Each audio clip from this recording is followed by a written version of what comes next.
एक ऐसा जीव है, एक ऐसी रचना है महादेव की जिसमें संभावना है जीव से शिव होने की, बिया से बरगद का पेड़ होने की संभावना है, जीव से शिव होने की संभावना है।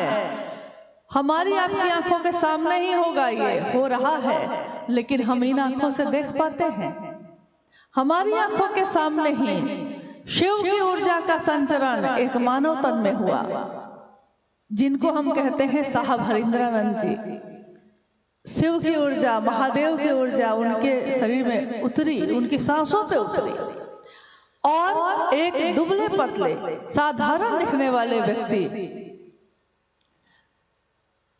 एक बिहार प्रशासनिक पद पे पदाधिकारी रहने वाले व्यक्ति, लेकिन उनका एक रूप शिव का शिष्य हरिंद्रानंद जी का रूप, वो भी एक इंसान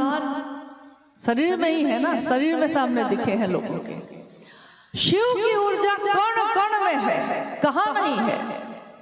लेकिन इन आंखों से हम देख पाए हैं? आज तक हमने इन आंखों से देखा है? हम महसूस करते हैं,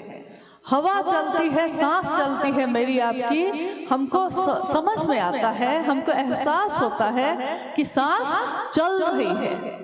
तो मेरे प्राण चल रहे हैं, लेकिन जिसके कारण प्राण चल रहे हैं वो भी दिखाई नहीं देता। यानी वो सारी चीजें जो जीवन चलाती हैं, जिसके कारण जीवन है, चल रहा है, पैदा हो रहा है, रहता है, और जिसका लय हो जाता है, वो सब किसी और के नियंत्रण में है, कहीं और से चलता है, और वो दिखाई नहीं देता। तो उस परम सत्ता का, उस महादेव का कोई आकार हम और आप नहीं बना सकते, लेकिन हमारे मन की कल्पना कुछ बनाना चाहती है, कुछ दिखना चाहती है, तो हमने तस्वीरें बनाई महादेव की। तस्वीर में हमने जैसा महादेव को महसूस किया, वो सारी चीजें उसमें है। तस्वीरें भी हमको सिखाती हैं, किसी के द्वारा गाया हुआ गीत भी कुछ सिखा देता है, किसी की शिव चर्चा भी हमको शिव की तरफ उन्मुख कर देती है, अगर आप उसको ग्रहण करना चाहिएगा तब। तस्वीर भी सिखाती है, ऐसा नहीं है कि निराकार में तो आपका मन है, लेकिन उससे भी सीख रहे हैं, लेकिन जो साकार है उससे भी सीख रहे हैं। शिव का जो चित्र है, जो तस्वीर है, उसमें दिखता है, तस्वीर जो बनी है उसमें दिखता है कि महादेव परम शांत अवस्था में बैठे हैं, और व्याघ्र का चर्म है लपटा हुआ,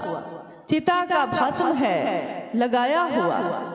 दिगंबर कहा गया उनको, यानी जिसके वस्त्र कपड़े नहीं हैं, जिसके वस्त्र दिशाएं हैं, चारों दिशाएं जिसका वस्त्र है, जिसका कपड़ा, ये दिशाएं हैं।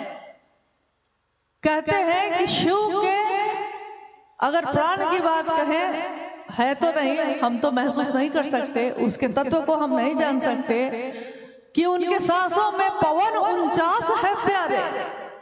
इतने पवन है कि जिसकी गिनती नहीं कर सकती, इतने गुण हैं कि गुण अशेष गुणम कहा गया उनको, यानी इतने गुण हैं कि खत्म ही नहीं होते, और गुणहीनम भी कहा गया, यानी कोई गुण नहीं है महादेव में, ये भी अवस्था में है, और अशेष गुण की अवस्था में भी है। तो परम सत्ता, अब आप उसको महादेव कहिए, शंकर कहिए, शिव कहिए, नटराज कहिए, किसी ने खुदा कहा है, किसी ने भगवान कहा है, किसी ने रब कहा है, जिसने जैसा जाना वैसा ही कहा है, जिसकी जैसी चाहत थी वैसा ही पहचाना है, लेकिन पूरा का पूरा शिव को जानना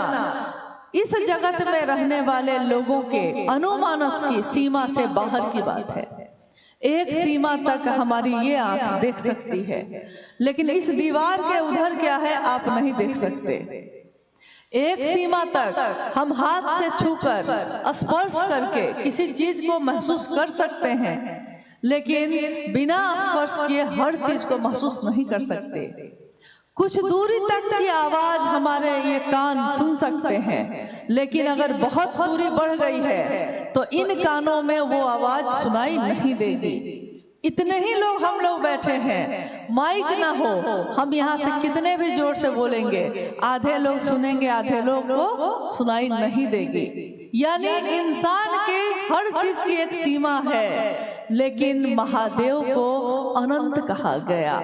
असीम कहा गया। आदि अनंत शिवा, यदि आदि भी वही है, शुरुआत भी वही है, अंत भी वही है और अनंत भी वही है।